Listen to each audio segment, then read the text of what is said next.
ยอห์นบทที่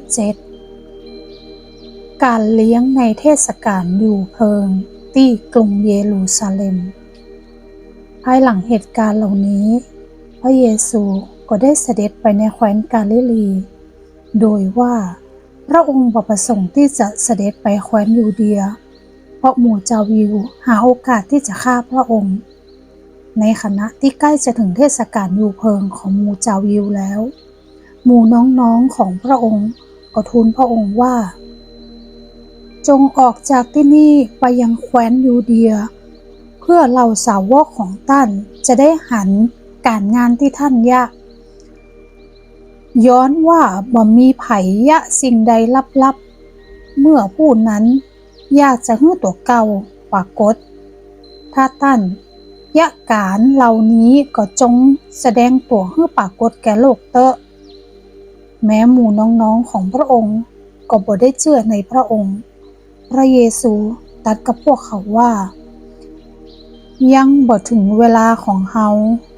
แต่เวลาของพวกท่านมีอยู่เสมอ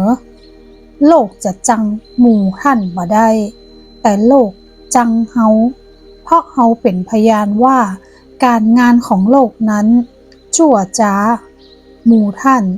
จงขึ้นไปเทศกาลนั้นเตอะเฮาจะยังบ่ขึ้นไปเทศกาลนั้นเพราะว่ายังบ่ถึงกำหนดเวลาของเฮาเมื่อพระองค์ตรัสเช่นนั้นแก่หมู่เขาพระองค์ก็ยังอยู่ที่แคว้นกาลิลีพระเยซูทรงออกจากแคว้นกาลิลีเป็นการลับแต่เมื่อหมู่น้องของพระองค์ขึ้นไปในเทศกาลนั้นแล้วพระองค์ก็ตัวยขึ้นไปตัวยแต่ไปอย่างลับๆบ่เปิดเผยหมู่ชาวยิวจึงซอกหาพระองค์ในเทศกาลนั้นแล้วก็ถามว่าคนนั้นอยู่ไหน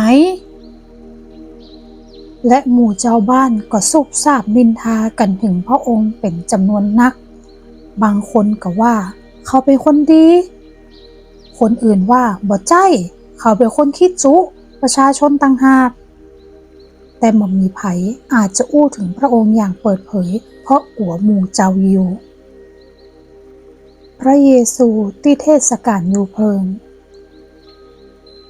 เมื่อถึงการเทศกาลนั้นพระเยซูได้เตียวขึ้นไปพระวิหารแล้วก็สั่งสอนหมู่ชาวยิวคิดประหลาดใจแล้วก็อู้ว่าคนนี้จะหู้ข้อความเหล่านี้ได้จะใดในเมื่อบ่เคยเรียนเลยพระเยซูจึงตอบตัดว่าคำสอนของเฮาบ่ใช่ของเฮาเองแต่เป็นของพระองค์ผู้ทรงใจเฮามาถ้าผู้ใดตั้งใจประพฤติตามประสงค์ของพระองค์คนนั้นก็จะรู้ว่าคำสอนนั้นมาจากพระเจ้าหรือว่าเฮาอู้ตามใจของเฮาเอง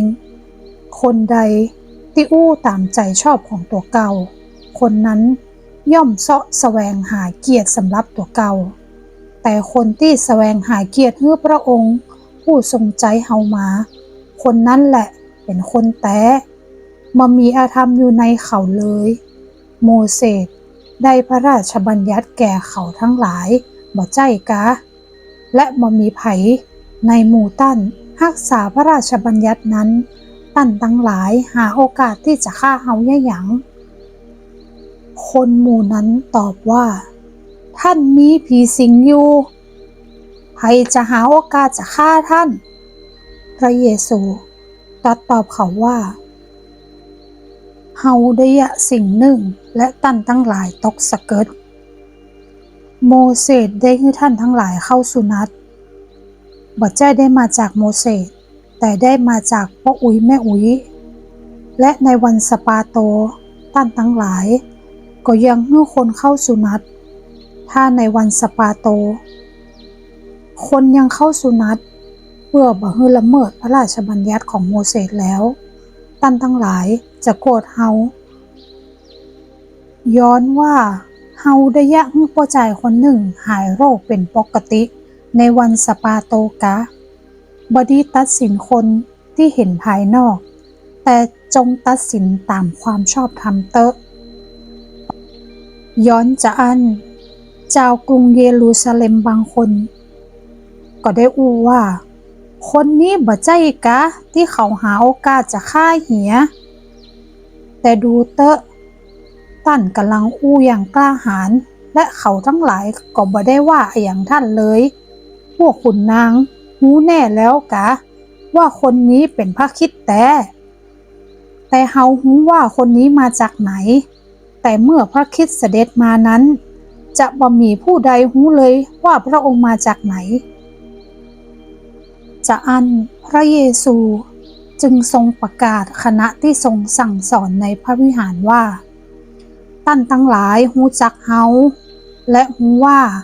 เฮามาจากไหนแต่เฮาบ่ได้มาตามลำพังเฮาคนเดียวแต่พระองค์ผู้ทรงใจเฮามานั้นทรงสัตย์ซื่อแท้จริงแต่ท่านทั้งหลายบ่รู้จักพระองค์แต่เฮารู้จักพระองค์ย้อนว่าเฮามาจากพระองค์และพระองค์ได้ทรงใจเฮามาเขาทั้งหลายจึงหาโอกาสที่จะยับพระองค์แต่บ่มีผู้ใดยื่นมือมาแตะต้องพระองค์เพราะยังบ่ถึงกำหนดเวลาของพระองค์แล้วมีแห่งหลายคนในหมู่ชาวบ้านนั้นได้เชื่อในพระองค์แล้วก็อู้ว่าเมื่อพระคริสต์เสด็จมานั้นพระองค์จะทรงยะการอัศจรรย์นักยิ่งกว่าผู้ที่ได้กระทำกะเมื่อหมู่ฟาริสีได้ยินประชาชนซุบซิบนินทากันเรื่องพระองค์จะอัน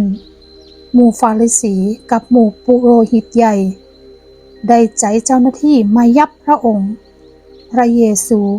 จึงได้ตรัสกับเขาทั้งหลายว่าเฮาจะอยู่กับท่านทั้งหลายแห่งน้อยหนึ่งแล้วจะพลิกไปหาพระองค์ผู้ทรงใจเฮามาท่านทั้งหลายจะเสาะหาเฮาแต่จะบ่ปะเฮาและที่ซึ่งเฮาอยู่นั้นท่านจะไปบ่ได้หมู่เจ้าอยู่จึงอู้กันว่าคนนี้จะไปไหนที่เฮาจะหาบ่ปะเขาจะไปหาคนที่แต่คะแลคะแจไปอยู่ในหมู่คนต่างชาติและจะสั่งสอนหมู่ต่างชาติกะเขาหมายความว่าจะได้ที่อู้ว่าท่านทั้งหลายจะเสาะหาเฮาแต่บ่ปะเฮาและซึ่งที่เฮาอยู่นั้นท่านจะไปบ่ได้พระวิญญาณบริสุทธิ์คือแม่น้ำประกอบด้วยชีวิตในวันสุดท้ายของเทศกาลซึ่งเป็นวันใหญ่นั้นพระเยซูทรงยืนประกาศว่าถ้าผู้ใดกระหายผู้นั้นจงมาหาเฮาแล้วก็ดื่มผู้ที่เชื่อในเฮาตามที่พระคัมภีร์ได้กล่าวไว้ว่าแม่น้ำที่มีน้ำประกอบด้วยชีวิตจะไหลออกมาจากภายในหมู่นั้นสิ่งที่พระองค์ตรัสนั้นหมายถึงพระวิญญาณซึ่งผู้ที่เชื่อในพระองค์จะได้รับเหตุว่ายังบ่ได้ประทานพระวิญญาณบริสุทธิ์ย้อนว่าพระเยซูยังบ่ได้รับสง่าราศีเห็นด้วยหรือต่อต้านพระเยซูเมื่อประชาชนได้ฟังจะอ่านหลายคนจึงอู้ว่าแต่แล้วท่านผู้นี้เป็นผู้ที่เป็นปากเป็นเสียงนั่นคนอื่นๆก็อู้ว่าท่านผู้นี้เป็นพระคริสต์แต่บางคนอู้ว่าพระคริสต์จะมาจากกาลิลีกะ